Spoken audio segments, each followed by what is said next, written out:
하나님의 말씀을 봉독하겠습니다. 오늘 함께 나누실 하나님의 말씀은 히브리서, 신약 성경 히브리서 3장 12절부터 14절까지 말씀을 봉독합니다. 신약 성경 355면 히브리서 3장 12절부터 14절까지의 말씀입니다. 말씀을 대독하겠습니다. 형제들아, 너희는 삼가 혹 너희 중에 누가 믿지 아니하는 악한 마음을 품고 살아계신 하나님에게서 떨어질까 조심할 것이, 오직 오늘이라 일컫는 동안에 매일 피차 권면하여 너희 중에 누구든지 죄의 유혹으로 완고하게 되지 않도록 하라. 우리가 시작할 때 확신한 것을 끝까지 견고히 잡고 있으면 그리스도와 함께 참여하는 자가 되리라. 아멘. 사람에게 의식이란 아주 중요한 전인격적인 그리고 영적인 작용입니다. 무엇을 의식한다는 것 혹은 인식한다는 것이 그렇습니다. 그래서 의식이 깨어남이 무엇보다도 중요한 사건입니다. 우리가 다 눈 뜨고 깨어있는 것 같지만 사실은 그렇지 못한 것이 많습니다. 의식이 깨어난 상태에서 보아야 옳게 보고 분별할 수 있습니다. 그렇지 않으면 사실은 눈 감고 사는 것입니다. 사람은 어떤 수준의 의식을 갖고 사느냐에 따라서 분별도 달라지고 삶도 달라집니다. 신앙이란 영적 의식이 깨어나는 생명의 사건입니다. 그냥 내가 예수 믿기로 했어, 교회 다니기로 했어 라고 하는 결정이 아니라 내 영의식, 내 영, 잠들었던 영, 죽었던 영이 살아나는 것이고 깨어나는 것이고, 그래서 영이 무언가를 의식하기 시작하는 것입니다. 이것이 신앙의 실제입니다. 영의식이 깨어나는 순간 더 이상 육신으로만 보지 않고 영으로 보고, 육신으로만 생각하지 않고 영으로 생각할 수 있는 기능과 생명이 우리 안에 존재하는 것입니다. 그래서 영적 의식이 흐려지고 육적 의식이 발전하면 성도는 신앙과 삶이 영으로 시작했다가 점점 육으로 변화되어 갑니다. 우리가 거듭나고 새 사람이 되어서 그 거듭나고 새 사람 된 것으로 살지 못하고, 다시 말하면 영적 의식을 점점점 발전시켜서 우리가 육신의 의식을 넘어서서 영의식으로 세상을 살아가야 되는데 그렇지 못하고 반대로 영적 의식이 흐려지고 육적인 의식들이 자꾸 발전하면 내가 거듭나고 새 사람이 된 존재라고 해도 나의 삶은, 신앙은 점점 육으로 변화되어 갑니다. 그래서 흐려지고 무뎌지고 그렇게 됩니다. 결국 어두움에 속한 삶을 살다 영의식 없는 깊은 잠에 빠지게 됩니다. 이것이 우리가 겪을 수 있는 위험성입니다. 깨어난 영의식으로 나를 볼 수 있는 눈이 닫혀지게 되는 거고, 그러므로 점점 우리는 내가 누구인지, 내 현실의 모습이 어떤 모습인지를 보지 못하게 됩니다. 저와 여러분 모두가 다 언제나 영의식이 깨어 있어서 눈이 열려 나를 볼 줄 알고 내 현실을 볼 줄 알고 우리에게 놓여있는 영적인 현실을 볼 수 있는 눈이 열려지기를 주님의 이름으로 축복합니다. 우리는 지난 시간에 부흥이 무엇인지 그 성경적 의미를 살펴보았습니다. 오직 부흥은 하나님의 일하심으로만 가능하다는 것도 확인을 했습니다. 근데 문제는 항상 늘 하나님에게 있지 않습니다. 모든 문제의 근원은 항상 우리들 자신입니다. 사람에게 있습니다. 그래서 가장 원초적인 질문을 할 수밖에 없습니다. 부흥은 하나님께로부터 오는 것이지만 그 부흥을 경험해야 될 우리들 자신이 하나님 앞에서 어떠냐에 따라서 달라지는 것이기 때문에 그렇습니다. 여러분은 자신이 하나님의 부흥이 필요한 상태라는 것을 의식하십니다. 하나님의 일이라는 건 참 묘하지요. 왜 묘하냐면 인간은 전혀 의식하지도 않는데 하나님의 일은 시작된다는 겁니다. 인간이 의식을 하고 내게 이게 필요해, 나 이거 있어야 돼, 나 그래서 이렇게 살아야 돼 라고 하는 요구를 하나님께 드려서 하나님의 일을 시작하는 게 아니라 우리는 깜깜무소식인데 아무 의식도 없고 아무 원함도 없고 아무것도 움직일 수 없는 무능한 상태에 있는데 하나님의 일이 시작된다는 거예요. 그래서 여러분들이 아멘 안 해도 실망하지 않습니다. 이 질문에 대답 안 하셔도 실망하지 않아요. 여러분은 하나님의 일하심과 행하심이 여러분에게 부흥하게 하시기를 원하십니까? 앞에 거는 대답 안 하셨는데 뒤에 거는 대답 안 하면 저로서는 이해가 안 해요. 앞에 걸 모르는데 뒤에 걸 어떻게 암행할 수 있을까요? 자꾸 여러분 속에서 불만이 생기셔야 됩니다. 무슨 불만이요? 나에 대한 불만. 그렇다면 먼저 나를 들여다볼 준비가 되어 있어야 합니다. 내 실제 모습을 들여다볼 수 있어야 됩니다. 성경은 분명히 우리에게 말하기를 우리가 보는 내 모습과 하나님이 보는 내 모습이 다르다고 표현합니다. 하나님의 부흥의 시작은 하나님의 사랑 안에서 계획이 되지만 성도가 경험하는 부흥은 자신의 영적 처지를 확인하는 것에서부터 시작됩니다. 하나님의 부흥은 하늘에서부터 시작이 됩니다. 우리를 부흥케 하고자 하는 하나님의 계획도 하늘에서 시작이 됩니다. 하지만 그 부흥을 내가 경험하려면 그 경험의 시작은 뭐냐면 나의 비참함과 하나님 앞에서 내가 어떤 존재인지를 깨닫는 것으로부터 시작된다는 사실을 우리는 기억해야 합니다. 우리가 읽은 오늘 본문 말씀은 믿음의 경주를 하는 성도에게 닥칠 수 있는 두 가지의 위험성에 대해서 강력한 경고를 합니다. 참고로 이 히브리서는요, 환난과 핍박을 당하고 있는 성도들에게 쓰여진 말씀입니다.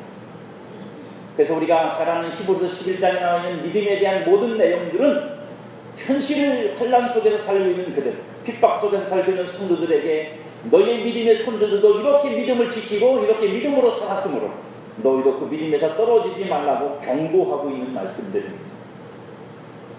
오늘 히브리서가 우리에게 강력하게 경고하고 있는 첫 번째는 성도는 누구라도 그리고 언제라도 죄의 유혹으로 그 마음이 완고하고 강팍하게 될 수 있다는 것입니다.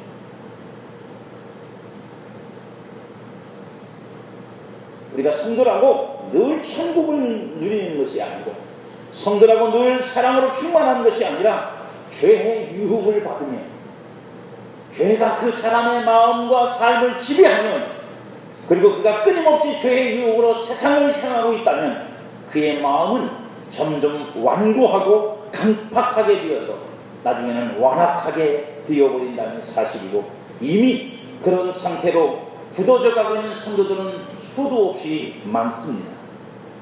그리고 또 다른 하나의 경고는 무엇이냐면 믿지 아니하는 악한 마음을 품고 살아계신 하나님에게서 떨어질 수 있다는 것입니다. 하나님이 우리를 떨고 내시는 게 아니라 우리들 스스로가 하나님에게서 떨어져 나갑니다.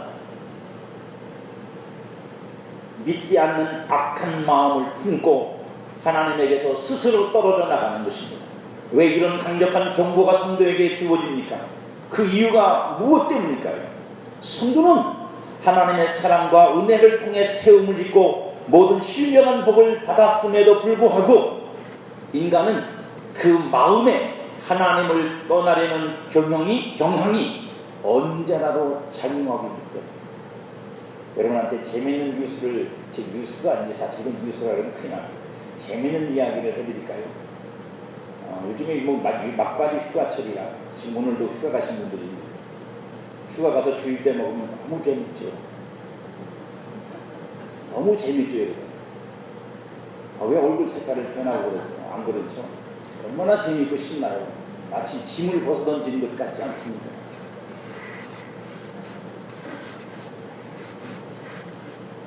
양심의 호소할 문제입니다. 그게 우리가 가지고 있는 거야. 하나님을 사랑한다고 말하지만 하나님을 향해서 열심을 가지고 섬기고 있는 것 같아요. 근데 예배를 빼먹으면 이렇게 재밌고 신나고 즐겁고 편안하고 그 예배를 빼먹고 텔레비를 보면서 이렇게 재미가 있어요. 이건 그냥 아주 가벼운 예입니다. 더 신랄한 예를 할 수는 없어서 우리에게는 우리가 아무리 거듭나고 새 사람이 되었어도 우리 속에는 여전히 인간의 죄로 말미암아 하나님을 떠나 있던 그 상태로 되돌아가려고 하는 경향이 있습니다. 마치 애굽에서 종되었던 이스라엘 백성은 하나님께서 10가지 재앙으로 건져내셔서 광야를 지나 가나안 땅을 향해 가게 하시지만 그들이 40년 동안 버리지 않은 것이 한 가지 있습니다. 그게 뭐냐면 돌아가자. 애굽으로 돌아가자. 애굽으로 돌아가고 싶다. 끊임없이 가나안 땅에 가서도 아마 그랬을지 몰라요. 나오진 않지만 그래서 애굽의 군대를 의지하고 있었는지도 모르죠. 조금만 불편하고 조금만 힘들면 애굽으로 돌아가자. 먹을 게 부족하면 애굽으로 돌아가자. 거기서 우리는 배부르게 먹었다. 목마르면 또 애굽으로 돌아가자. 우리는 거기서 마음대로 마실 수 있었고, 기력이 쇠하면 또 애굽으로 돌아가자. 우리는 거기서 돼지고기도 먹고 부추도 먹고 그저 정력에 좋은 것들 많이 먹었다. 길이 험악하면 또 애굽으로 돌아가자. 이게 이스라엘 백성들이 끊임없이 보여주는 모습이고, 그게 바로 오늘 우리 속에도 하나님을 떠나려고 하는 경향으로 남아있다는 사실입니다. 그러므로 성도가 믿음의 경주를 시작한 후 그 시작할 때 가졌던 확신한 것을 끝까지 견고하게 붙잡지 않으면 하나님을 떠나려는 경향은 경향으로 끝나지 않고 여러 가지 상황을 틈타 실제적인 영적인 결과 곧 하나님으로부터 멀어지고 불순종하고 떠나는 일을 만들어낼 수 있다는 사실. 오늘 본문 우리에게 그걸 경고하는 겁니다. 환난과 핍박이 너희로 하여금 그걸 견디기 그런 고통을 받기 싫고 안일하고 싶고 편하고 싶어지면 그 마음은 하나님을 떠나고 싶어 한다. 왜요? 하나님만 없으면 그런 일이 내가 겪을 일이 없고 그런 고난과 어려움을 겪을 필요가 없기 때문에 우리는 자꾸 하나님을 떠나려고 한다는 것입니다. 그래서 삼가 조심하라고 경고하는 것입니다. 요한복음 15장에 보면 예수님은 그렇게 말씀하시죠. 나는 포도나무요 너희는 가지라. 가지가 포도나무에 붙어있으면 열매를 맺지만 가지가 포도나무에서 떨어지면 열매가 아니라 말라 비틀어져 죽습니다. 하지만 인간은 그걸 죽음이라고 생각하지 않고 끊임없이 자유라고 생각합니다. 내가 하나님을 떠나는 것, 그래서 내가 자유롭게 내 마음대로 살 수 있는 걸 자유라고 생각하는데 성경은 그걸 죽음이라고 말합니다. 성경은 하나님의 또 다른 경고를 우리에게 주시는데 신명기 30장 15절로 20절까지 말씀을 제가 여러분들에게 화면을 보시기 바랍니다. 같이 읽겠습니다. 보라, 내가 오늘 생명과 복과 사망과 화를 내 앞에 두었나니 곧 내가 오늘 내게 명령하여 네 하나님 여호와를 사랑하고 그 모든 길로 행하며 그 명령과 규례와 법도를 지키라 하는 것이라. 그리하면 내가 생존하며 번성할 것이요 또 내 하나님 여호와께서 내가 가서 차지할 땅에서 내게 복을 주실 것입니다. 그러나 네가 만일 하나님을 돌이켜 듣지 아니하고 유혹을 받아 다른 신들에게 절하고 그를 섬기면 내가 오늘 너희에게 선언하노니 너희가 반드시 망할 것이라. 너희가 요단을 건너가서 차지할 땅에서 너희의 날이 길지 못할 것이니라. 내가 오늘 하늘과 땅을 불러 너희에게 증거를 삼노라. 내가 생명과 사망과 복과 저주를 내 앞에 두었은즉 너와 네 자손이 살기 위하여 생명을 택하고 내 하나님 여호와를 사랑하고 그의 말씀을 청중하며 또 그를 의지하라. 그는 내 생명이시요 내 장수시니 여호와께서 내 조상 아브라함과 이삭과 야곱에게 주리라고 맹세하신 땅에서 네가 거주하리라. 하나님이 이스라엘 백성들에게 요구하시는 것은 이런 것입니다. 하나님은 그들이 하나님을 사랑하도록 부르셨습니다. 여러분, 사랑하도록 불렀다는 것은 놀라운 것입니다.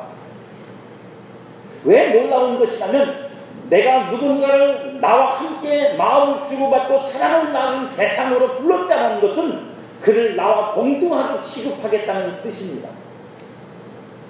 밑에서 굽신거리면서 사랑하라는 말이 아닙니다. 밑에서 아웅하면서 사랑하라는 말이 아니에요. 내가 너를 사랑의 대상으로 불렀다는 뜻입니다. 하나님이 그 백성들을 하여금 그들로 하나님을 사랑할 수 있는, 그리고 하나님의 사랑을 받을 수 있는 사람들로 부르셨습니다. 우리도 마찬가지로 하나님을 사랑하도록 부름을 받았습니다. 두 번째로 그들은 하나님 앞에, 그죠? 하나님의 길로 행하도록 부름을 받았습니다. 여러분, 이것도 마찬가지입니다. 우리가 누군가에게 내 삶을 말하고 그에게 이 내 삶을 소개할 때는 뭐냐면 너도 이렇게 살아서 나와 같은 영광과 나와 같은 자리와 나와 같은 지위와 나와 같은 삶을 살라고 말하는 거지, 너는 어차피 살아도 나만큼 못 살 거니까 부러워만 하라고 그런 것을 가르쳐 주진 않죠. 제자라는 건 그런 거거든요. 제자는 스승이 자기가 가지고 있는 진리를 가르치는 거예요. 그리고 그것을 가르쳐주고 그 길로 쫓아오라고 그를 이끄는 것입니다. 하나님이 우리에게 내 길, 하나님의 길로 행하라고 우리를 부르셨다는 것은 뭐냐면 우리의 삶이 하나님과 같은 삶으로 살도록 요구하고 계시는 것이고 그것은 사랑으로 부르신 것과 같은 것이에요. 세 번째로 하나님은 우리로 하나님께 순종하도록 부름을 받습니다. 오늘 백성들에게도 그렇게 말씀하시죠. 이게 가장 우리에게 오해를 사는 문제거든요. 순종이라는 말을 우리는 대부분 어떻게 생각하냐면 높은 사람과 낮은 사람 사이에서 이루어지는 복종 관계라고 생각합니다. 그죠? 그래서 순종이라는 말이 들어가면 기분이 떨떠름합니다. 신앙 안에서도 순종하세요 그러면 기분 되게 나빠합니다. 근데 그게 오해입니다. 그 오해가 어디까지 있느냐면 에베소서에서 바울이 말할 때 그죠? 너희가 그리스도 안에서 피차 복종하라 하면서 바울이 뭐라고 말하면 남편들아 아내를 내 몸과 같이 사랑하라. 그리스도가 교회를 사랑하는 같이 네 아내를 사랑하라고 말씀합니다. 두 번째로 말하기를 아내들아 네 남편을 순종하라. 교회가 주께 순종하듯이 순종하라고 말합니다. 기분 되게 나빠합니다. 이 설교합니다. 왜 기분 나쁘냐면 왜 남편은 사랑하라고 말하고 아내는 순종하라고 말하냐고 기분 나쁘다고 아내가 남편만 못하냐고 그렇게 표현합니다만 여러분 오해하지 마십시오. 순종은 밑에 사람이 위에 사람한테 하는 것이 아닙니다. 이거는 그래서 순종하라고 말하는 것이 아닙니다. 생명의 주권이 누구에게 있느냐는 문제예요. 여러분 저와 여러분들은 하나님을 어떻게 사랑해야 되는지를 모릅니다. 무엇으로 사랑해야 될지도 모르고 우리가 독립적인 우리 스스로의 어떤 것으로 하나님을 사랑하는 방법을 알지도 못합니다. 그걸 알았다면 우리는 우리 스스로 구원에 이르렀을 것입니다. 순종은 그런 우리를 하나님과 사랑할 수 있고 하나님의 길을 행할 수 있고 하나님과 같은 영광에 들어갈 수 있도록 우리를 이끌어 가시는 하나님의 사랑의 방식일 뿐입니다. 아내 보고 순종하라는 건 남편 앞에 굽신거리라는 얘기가 아니에요. 순종이 곧 사랑입니다. 왜냐하면 그건 구조의 문제예요. 남편은 머리와 같고 아내는 몸과 같은 그러나 창조하신 하나님의 구주의 존재이기 때문에 그 둘이 잘 연합이 되어야 전체가 될 수 있는 겁니다. 그 연합을 위해서 사랑으로 서로 포지션을 다르게 하는 것 뿐이에요. 포지션이 다른 거지 인격이 다르거나 그저 그 영혼이 다르거나 아니면 지위가 어떤 위치가 높이가 다른 것이 아니라고요. 하나님은 우리를 그렇게 부르셨습니다. 그럼에도 불구하고 하나님은 우리에게 경고하십니다.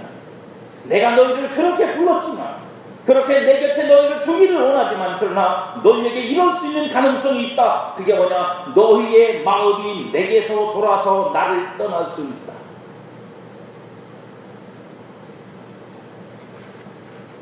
너희의 마음이 내게서 돌아서서 나를 떠날 수 있다. 결혼하신 분들에게 묻습니다. 여러분 같은 침대에 누워있는 여러분의 아내와 남편이 지금 여러분을 사랑한다고 믿으십니까? 정말로 그 마음이 여러분에게 있다고 확신하실 수 있습니다. 몸은 같이 있어도 마음은 멀어질 수 있어요.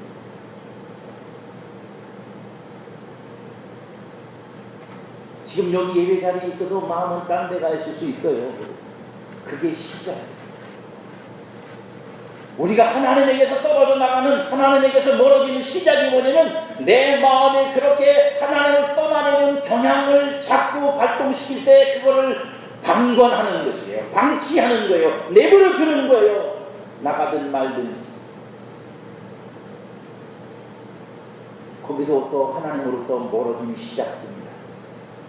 그런 자꾸 하나님을 떠나려고 하는 내 자신을 돌이키거나 말씀으로 붙잡거나 믿음으로 그걸 붙잡아 다시 하나님 앞에 세워놓고 하나님의 사람으로 살려고 하는 노력이 아니라 그거를 게으르게 방치하고 내버려둡니다. 그러다 보니 점점 마음은 멀어지고 은혜는 떨어지고 믿음은 약해지고 그러니까 하나님으로부터 오는 감동과 감화도 적어지고 사랑도 힘을 잃고 그렇게 되는 것입니다. 마음이 하나님에게서 돌아선다는 것은 더 이상 하나님을 사랑하지 않는다는 말입니다. 사랑하지 않으니까 돌아서니까 사랑은 점점 약해지고 적어지는 거예요. 입술로는 하나님 사랑을 말하지만 마음으로는 떠난 지가 오래입니다. 이사야서 29장 13절에 말하기를 주께서 이르시되 내 이 백성이 입으로는 나를 가까이 하며 입술로는 나를 공경하나 그들의 마음은 내게서 멀리 떠났나니 그들이 나를 정의함은 사람의 계명으로 가르침을 받았을 뿐입니다. 지금 하고 있는 신앙이 사람의 윤리와 도덕과 습관과 관습으로 되어지는 것이라는 거예요. 정말로 전심으로 하나님을 사랑하고 하나님을 경외하고 하나님을 향하여 신령과 진정으로 예배드리는 게 아니라 사람의 습관을 쫓아 길성서해야 되고 뭐 해야 되니까 라고 하는 우리가 그렇게 듣고 배운 관습을 쫓아서 한다는 말입니다. 요한은 이것을 다른 말로 표현합니다. 요한계시록 2장 4절에 보면 내가 너를 책망할 것이 있나니 너의 처음 사랑을 버렸느니라. 처음 사랑이 버려지면 그 다음부터 나타나는 것은 사랑은 사랑이지만 어떤 사랑이면 조건적인 사랑입니다. 충족시켜주지 않으면 만족시켜주지 않으면 사랑을 유보해도 남녀간의 사랑도 그래요. 남녀간의 사랑도 처음 사랑은 뭐냐면 무조건적입니다. 상대를 위해서 희생할 준비가 되어 있어요. 상대 때문에 자존심을 꺾을 준비가 되어 있어요. 그 때문이라면 그가 뭐 가난하든 배우지 못했든 아무 상관이 없어요. 우리는 어른들은 그걸 콩깍지가 꼈다고 그러죠. 하지만 그 사랑이 식어지고 사라지고 나면 그 다음부터는 전부 다 대부분 조건적인 것들입니다. 해주면 좋고 안 해주면 싫고요. 해주면 행복하고 안 해주면 불행하고.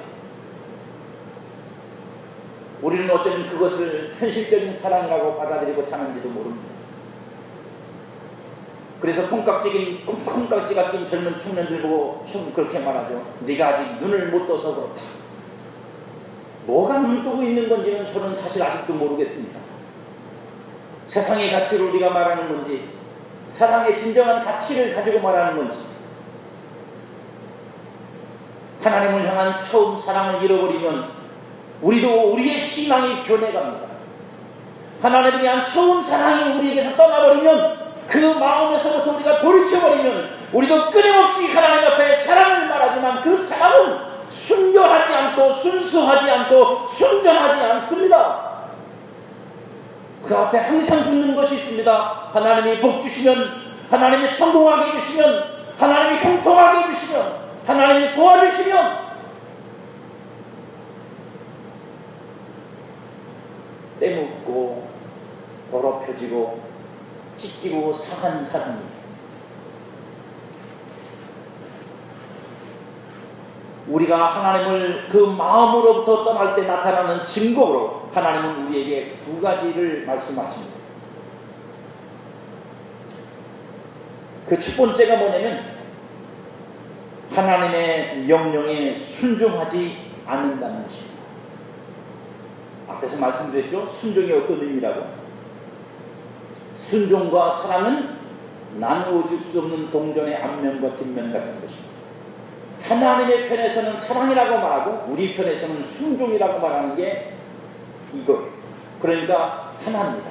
남편이 아내를 사랑한다는 말과 아내가 남편을 순종한다는 말은 같은 뜻이라고. 같은 표현 의미를 담고 있는 거라고. 그러니까 마음에서 우리가 하나님에게서 멀어지고 나면 당연히 우리에게서 안 생기는 것, 거북해지는 것, 불편한 것, 안 되는 것이 뭐냐? 하나님의 말씀과 하나님의 마음과 하나님의 뜻에 순종하는 것이 힘들어지기 시작합니다.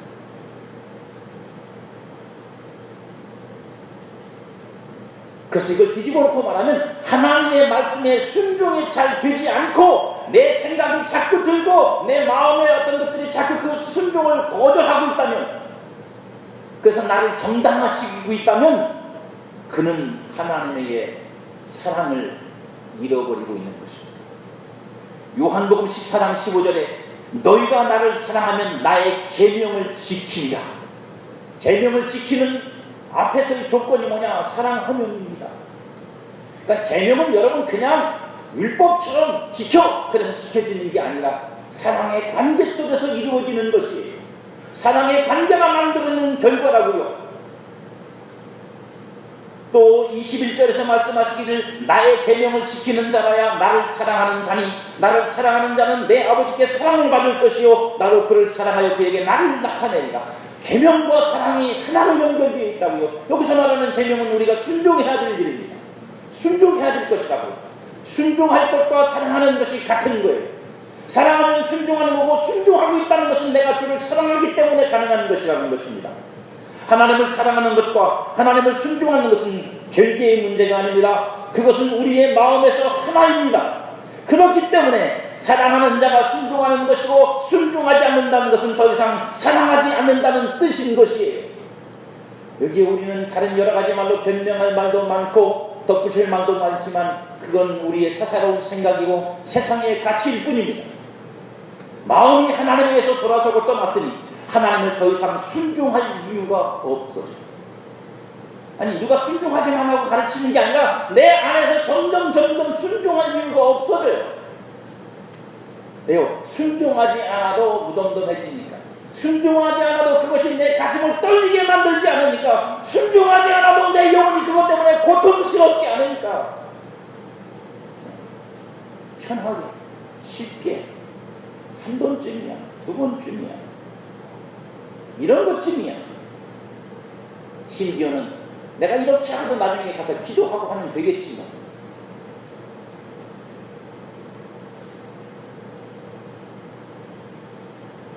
더 교묘하고 위험한 것이 뭔지 아십니까?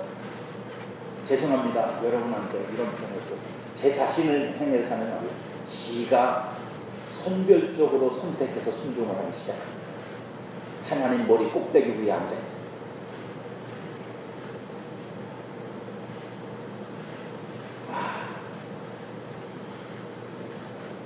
여러분 하나님이 순종하라고 주셨는데 그걸 내가 선별해서 순종한다는 건 뭐예요? 내가 하나님보다 위에서 판단해서 내가 알아서 하겠습니다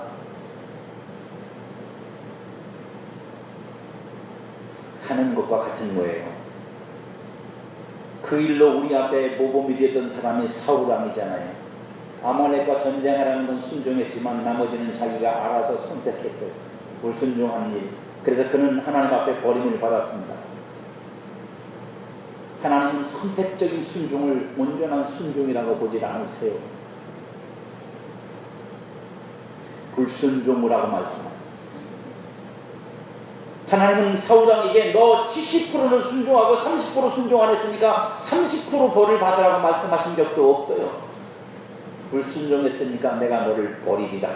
네가 나를 버린 것처럼 나도 너를 버리겠다고 말씀하셨죠. 하나님은 우리에게 온전한 순종을 원하십니다. 여러분의 삶에 하나님의 뜻을 구하는 마음이 있습니까?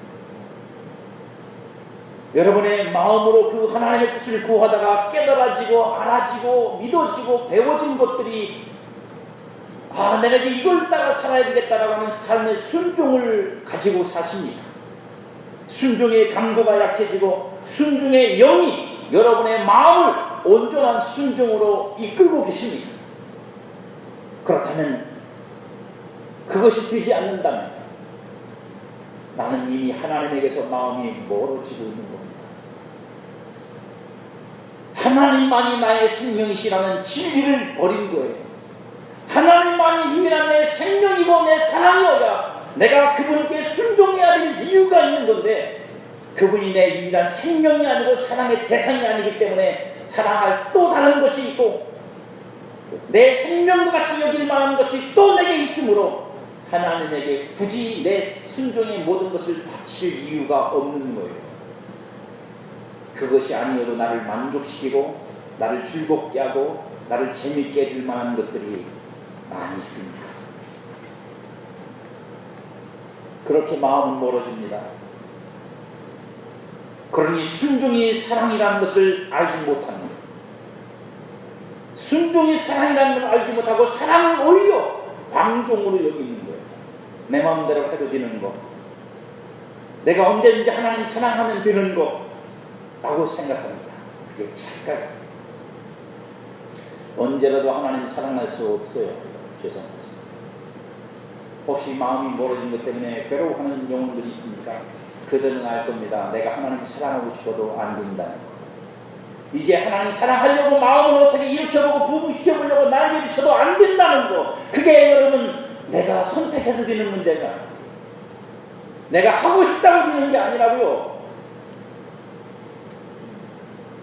그건 하나님과의 관계, 영적인 연합입니다.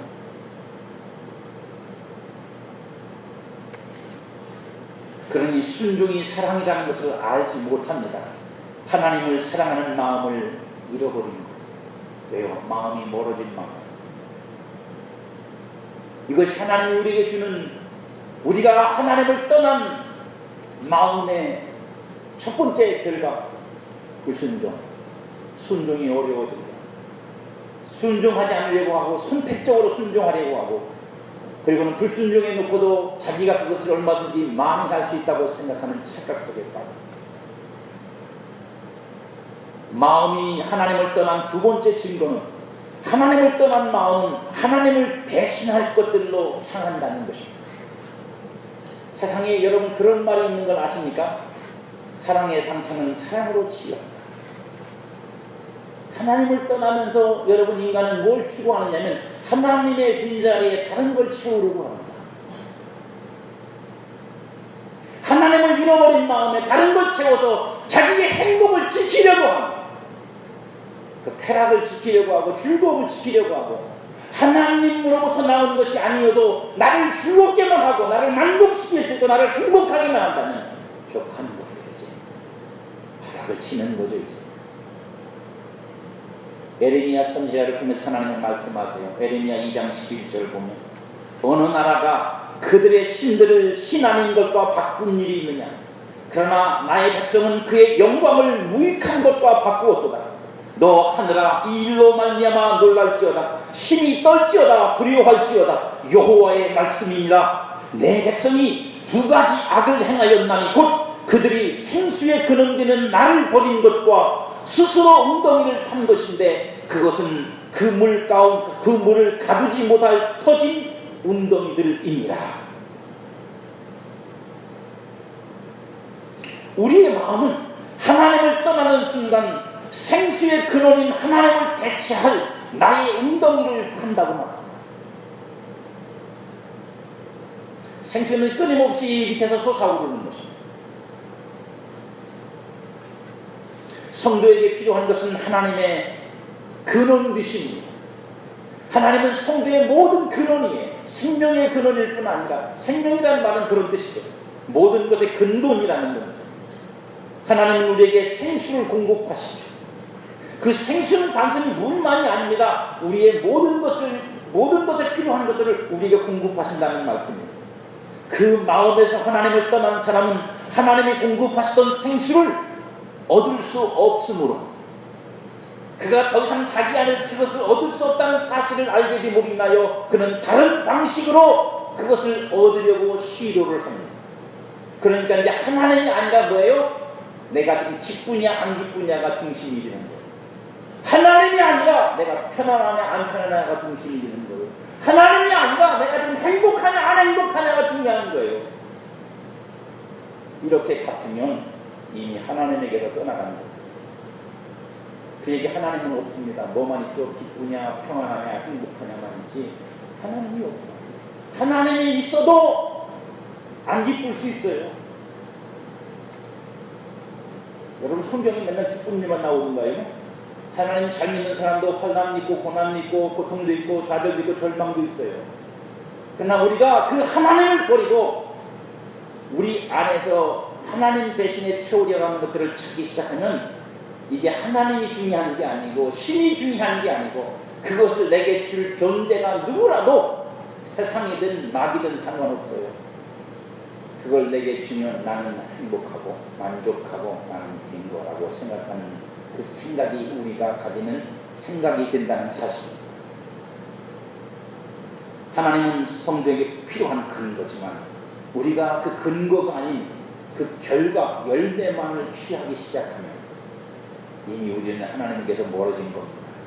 하나님의 사랑 안에 거하며 하나님과의 인격적이며 영적인 사귐을 통해 얻는 생수를 대신하여 다른 것으로 만족하려는 거예요. 주님과 함께라면 가난한 것도 좋고 핍박도 좋고 환난도 좋고 아굴골 골짜기도 좋다고 말했던 신앙이 아굴골짜기는 너무 멀어서 싫고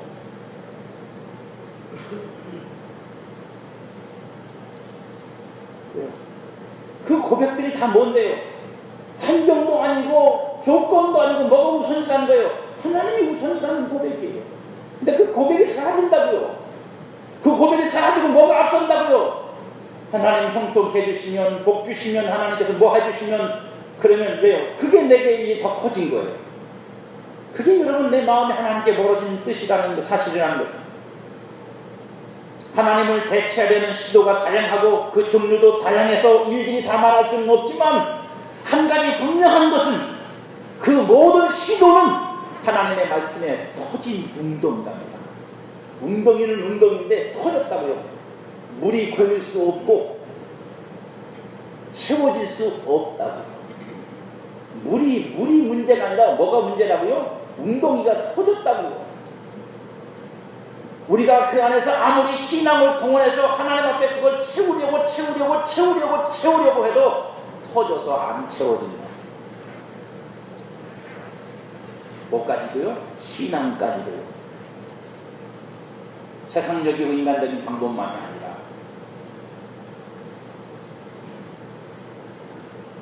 왜요? 하나님은 우리가 웅덩이를 만들고 준비하길 기대하시는 게 아니고 생수이신 하나님께 그냥 빨대를 꽂기를 원하십니다.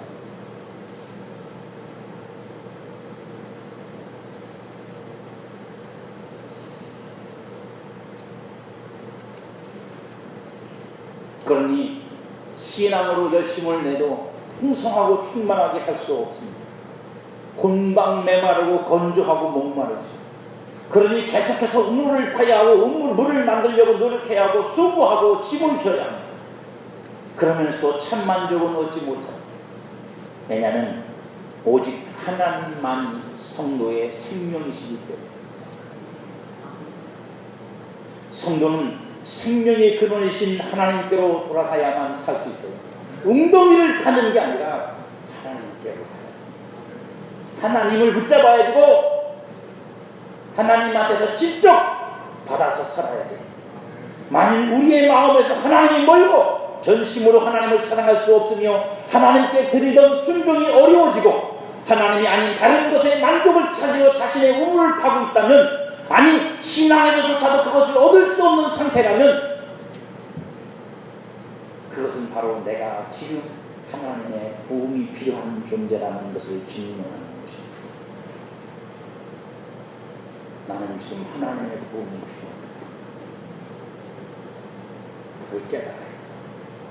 그걸 발견해야 돼. 자기 자신이 중심이 되고 예배는 형식적으로 전략하고 신앙은 전통적인 것 같지만 성령의 충만한 활동이 없고 모든 것의 중심인 하나님을 전심으로 사랑함이 없으므로 순종과 충성이 몸이 건조하고 할수록 자신의 공로만 높아진다면, 그리고 생활이 사랑의 실천이 안 되는 것은 물론이고 도덕과 윤리적인 면에서도 무너지고 있다면 우리는 이미 하나님의 부흥이 없이는 회복될 수 없는 상태에 있는 것.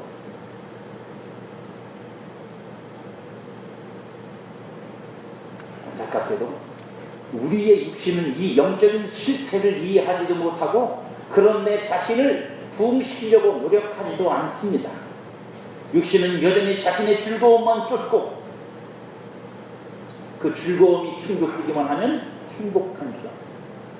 단지 그 육신 안에 있는 여러분의 영혼이 오늘도 신음하고 괴로워합니다. 하나님께로부터 멀어진 여러분 자신과 내 삶과 신앙을 놓고 여러분의 영혼이 신음하고 괴로워합니다. 그래도 우리 육신은 그 아픔과 소리를 듣지 못하고 방치하죠. 오직 하나님만이 우리 영혼의 신음을 들으시고 또 들으시는 분입니다. 만일 우리가 영적인 의식이 깨어서 영적 실상을 깨닫고 하나님께로 돌이켜 하나님을 구하고 찾는다면 아마 하나님이 놀라실 겁니다.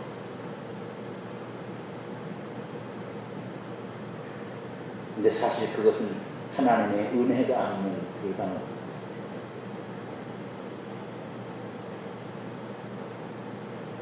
말씀은 소리고 빛입니다. 말씀을 통해 내 실상이 들려지고 보여져요. 하나님의 말씀을 읽고 들을 때 그 말씀을 통해서 내 영적 실상이 보여지고 들려져요. 그래서 여러분 영혼에 충격이 가야 되고 두려움이 임해야 되고 떨려야 되고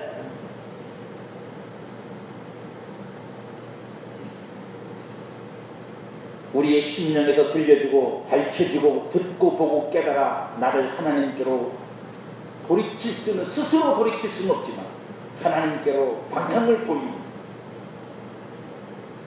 그게 바로 하나님의 은혜, 말씀을 통해서 하나님 우리에게 주신 은혜.